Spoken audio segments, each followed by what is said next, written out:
से हैं जिनको ये थ्रेट कॉल आई, और इसीलिए मैं विष्णु शंकर जैन जी आपके पास आ रही हूं। बताइए, क्योंकि कहा गया ये ऑटोमेटेड कॉल थी, लेकिन कहा क्या गया इसमें, जरा बताइए हमारे दर्शकों को। देखिए, 2 कॉल आए थे ऐसे, एक 10:38 पे और एक 12:30 बजे, और उन दोनों कॉल्स में हमारे माध्यम से सुप्रीम कोर्ट जजेस को डराने और धमकाने की कोशिश की गई और कहा गया कि सुप्रीम कोर्ट जजेस आप रिफ्रेन करिए इस पिटीशन को सुनने से और आप पीएम मोदी की मदद करना बंद करिए। उस कॉल में यह भी कहा गया कि 1984 में जो सिख राइट्स हुए उसमें आपने किसी को आज तक दोषी नहीं पाया, और इस कॉल में जो पीएम मोदी का कैवलकेड ब्लॉक किया गया था फिरोजपुर में, उसकी भी जिम्मेदारी ली गई।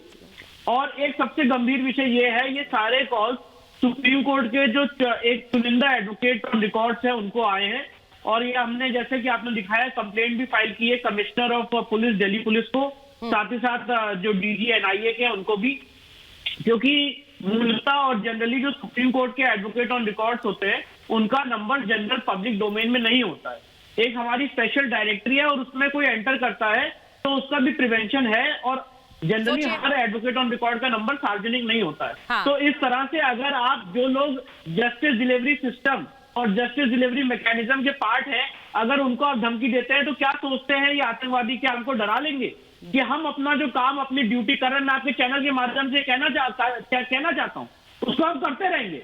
ऐसी धमकियों से advocate on record supreme court की डरने वाले नहीं है। बहुत बड़ी बात आप कह रहे हैं, आप बड़ी बात कह रहे हैं विष्णु शंकर जैन जी, क्योंकि आपने कहा कि जस्टिस डिलीवरी सिस्टम, बिट्टा साहब आप सुन रहे हैं, जस्टिस डिलीवरी सिस्टम, शेखावत साहब सवाल ये, माफ कीजिए सांकला साहब, सवाल ये है कि जो लोग जस्टिस डिलीवरी में लगे हुए हैं उनको एक साथ धमकी देना, यानी कि ये एक ऑर्केस्ट्रेटेड कोऑर्डिनेटेड एफर्ट था कि भाई सबको एक साथ आप फोन करें और उन्हें डराएं और उन्हें बताएं कि आप इस तरह के मामलों में ना जाएं, आप सुरक्षा सेंध के मामले पर केस में ना जाएं। ये क्यों हो रहा था? मैं एक बार वो सवाल दिखा रही हूं। मैं क्यों कह रही हूं कि चन्नी साहब पर और पंजाब सरकार पर सवाल उठे।